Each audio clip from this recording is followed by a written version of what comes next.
Search for identity? Yeah. Well, there was at the time where people were doing a lot about searching for identity and being black and whatnot. So I thought I'd do something for people searching for identity. Well, a lot of things are African and some things are relate to the black heritage. But I'm not really a black painter. I'm a painter who happens to be black. Because I don't know black art. What is black art? You know, people say black art. I don't know what it means to other people.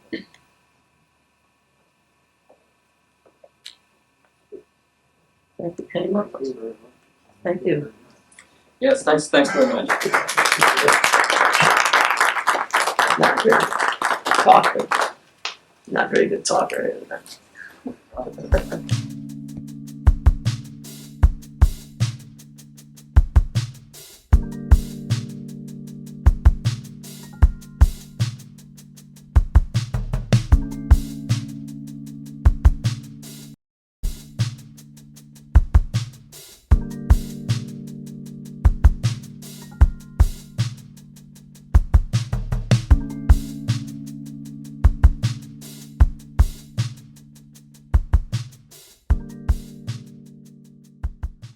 She was born in Philadelphia and raised in Buffalo. She took classes at Fosdick Maston Park High School for art. She also won a scholarship to the Art Institute of Buffalo and the Albright Knox Art School. Wilhelmina Godfrey organized and taught painting and drawing at the Michigan Avenue YMCA in Buffalo. She began weaving after seeing an exhibit in Rochester, New York, that borrowed themes and designs from African art. She also organized the weaving department at the University of Buffalo. She was an instructor of the Creative Crafts Center from 1967 to 1970. Wilhelmina also taught creative craft classes at St. Philip's Episcopal Church. An artist for 11 years at AM&A Department Store in Main Street, Buffalo. She was a founder and director of the Langston Hughes Center. In 1974, she received a Craftsman Fellowship from the National Endowment for the Arts and earned a scholarship to the Haystack Mountain School of Crafts in Deer Isle, Maine. She served as craft advisor to the Buffalo Wider Horizons Craft Program. She also presented a paper with slides entitled "The Negro Slave Craft Workers of North and South Carolina" at the first National African American Crafts Conference and Symposium in Memphis, Tennessee. Her commissions included a triptych altar painting for St. Philip's and a 5-panel altar painting for St. Matthew's. Her paintings depicting African American life on Buffalo's East Side have sold nationally and internationally. She was a member of St. Philip's Episcopal Church for 70 years. From everyone that I've spoken to that met her or knew her, said that she was a pretty quiet and unassuming lady, but her gifts and talents, her drive for creative expression were second to none. I really wish that I would have been able to meet her in her lifetime. So that's pretty much all I can tell you about Wilhelmina Godfrey. The following are my memories of occurrences that go back 80 years. I should start with my relationship to Wilhelmina Godfrey. Her husband was my father's oldest brother. My earliest memory or family lore of her was being diagnosed with tuberculosis. At the time, the standard treatment due to the communicability of this deadly disease was to send patients to tuberculosis sanitariums. The sanitarium designed for residents of Buffalo, New York was J.N. Adam Memorial Hospital located in Perrysburg, New York. I am uncertain of the length of her commitment. I think it was at least 1 year minimum. There was such a fear of tuberculosis and its communicability that anyone connected with this diagnosis was isolated to the point of estrangement. So when Aunt Wilhelmina was discharged back to the community, she was still treated as someone to be avoided. This behavior, in my opinion, created in her a level of self-isolation, which was only partially relieved through her artistry.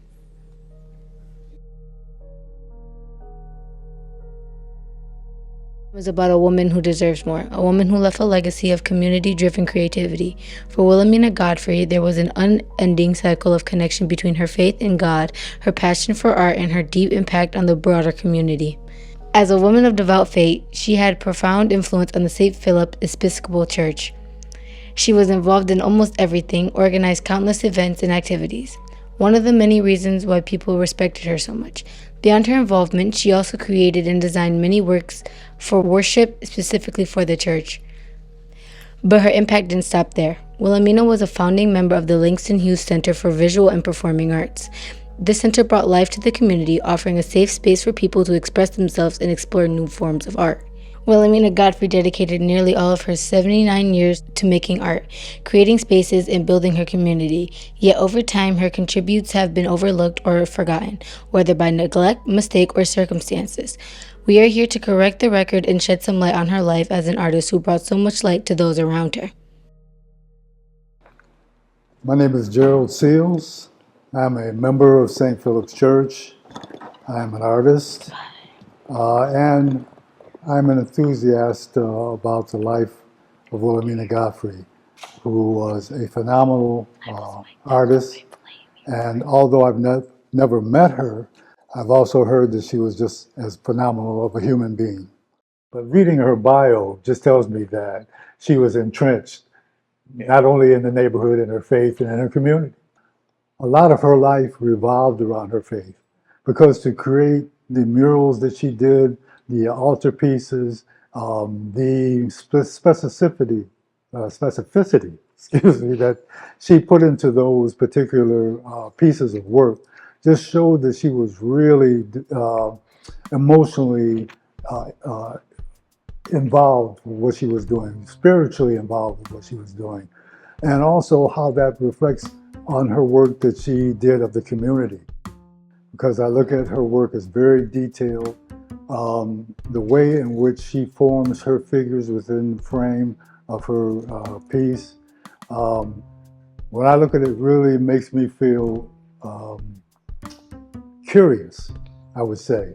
And I think it kind of starts the wheels turning in my own creative process and how I might be able to approach an idea or a subject matter in a way that's able to get it across to the viewer, because that's the most important thing. Art is a language, and so we're speaking without words, but the people who get the opportunity to view it should all be able to draw something from it. And so that's what it kind of makes me feel, really interested about her process, her thought process. And also how that reflects on her work that she did of the community, the parades that she did, and the way that she put emphasis on, the elements of her work. Art is important to a community for many reasons. A lot of it is historical in nature, because art sets a time and space that will not be here tomorrow. It identifies people's inspiration, their ideals, perhaps their motivations. Art just reaches across all different types of thought processes and reasons for doing it. So to describe one reason for it, I think it's uplifting. Yeah. Can I state my name? My name is Betty Pitts Foster. Pitts is my maiden name, Foster is my married name. I worked at Langston Hughes, and I know that you and he are working on a special documentary, and so I know you're focused on Wilhelmina Godfrey, and I was blessed to know her and work with her, and to know the other artists there, and know the tremendous joy that we had in working in an art-focused place where we could create, share, teach, and grow. The awesome thing about Langston Hughes is that it was a brand new idea.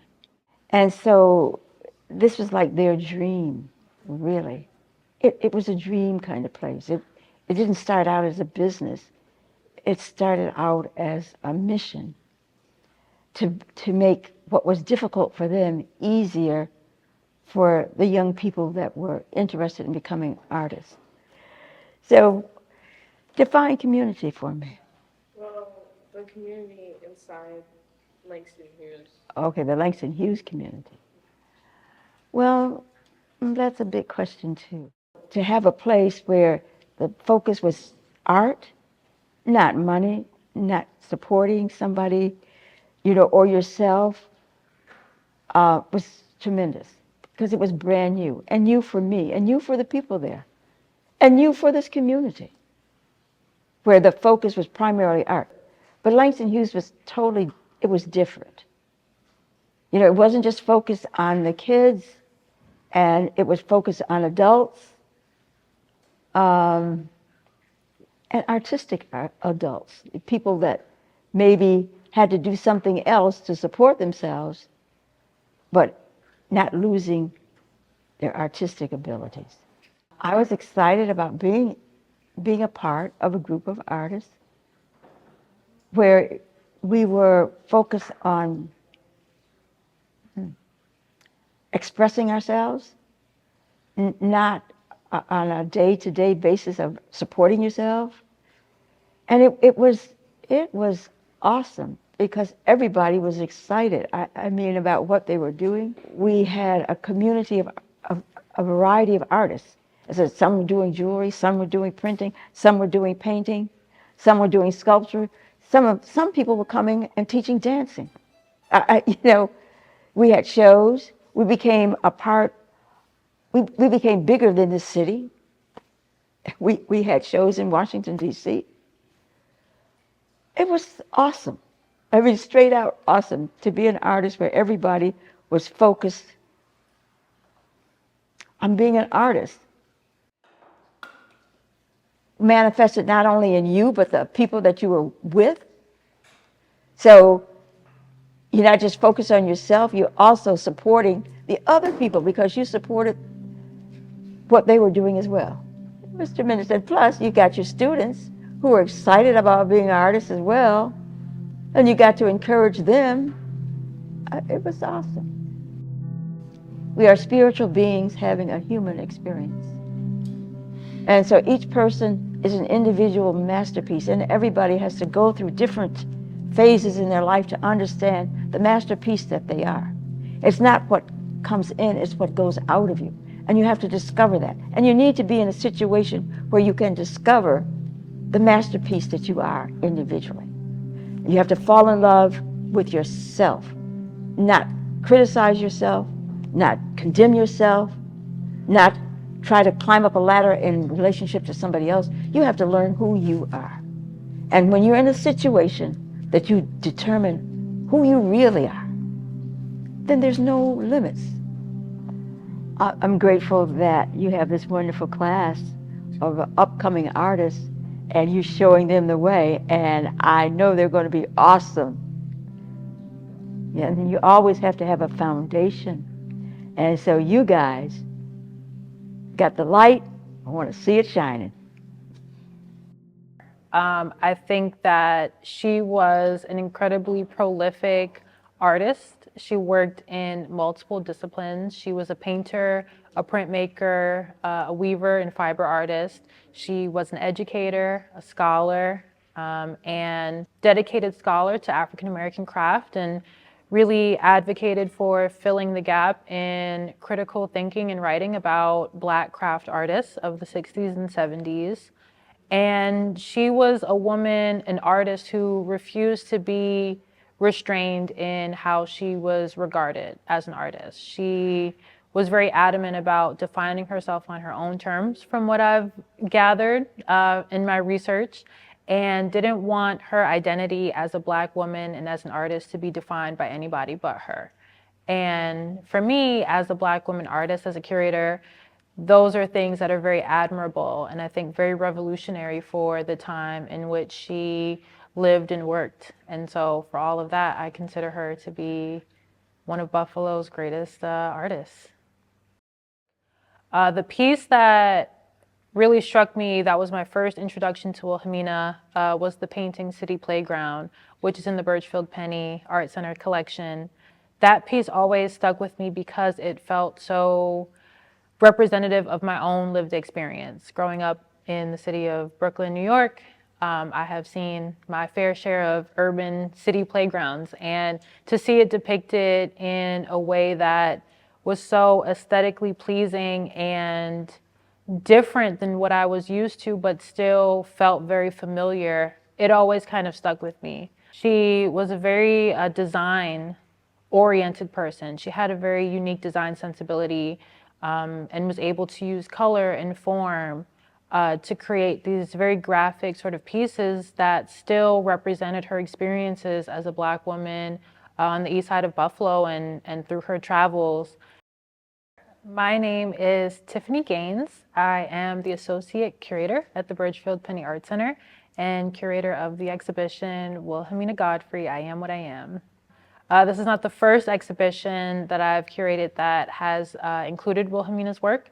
A few years back, curated the exhibition Founders, which explored the early history of the Langston Hughes Center for the Visual and Performing Arts. It was an inner city art center that was co-founded by Wilhelmina Godfrey, James Pappas, who's the visionary behind the center, Allie Anderson, Clarence Scott, and Hal Franklin.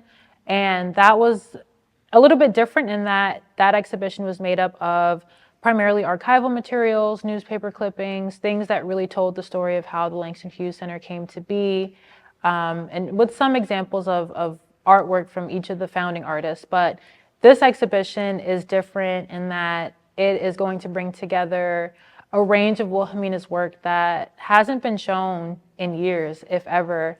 I've worked on this exhibition for, I want to say, 2.5 years now. And when I first started, the show was going to be about 4 or 5 pieces. And now it's grown to over 40 pieces.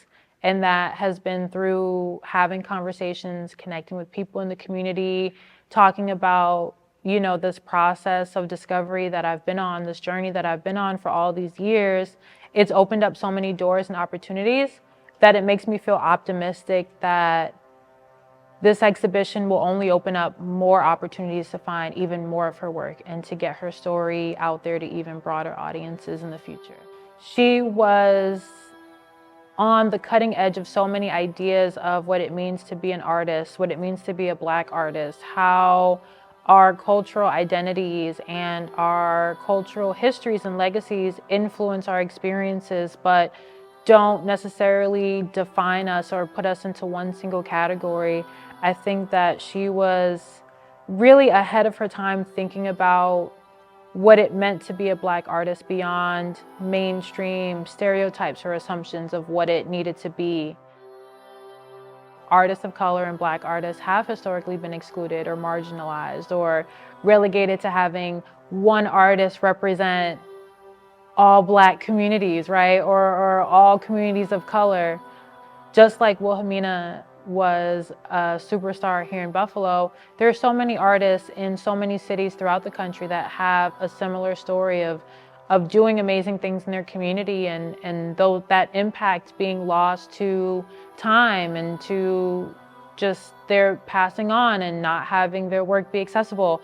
That's the case for so many artists all over the place. And I think the more awareness that we bring to the importance of preserving these legacies and to sharing an understanding of how this can be prevented going forward, I think that's how you continue to do the work of making these art spaces feel more inclusive and more representative of all of the people in the communities that they serve. Thank you.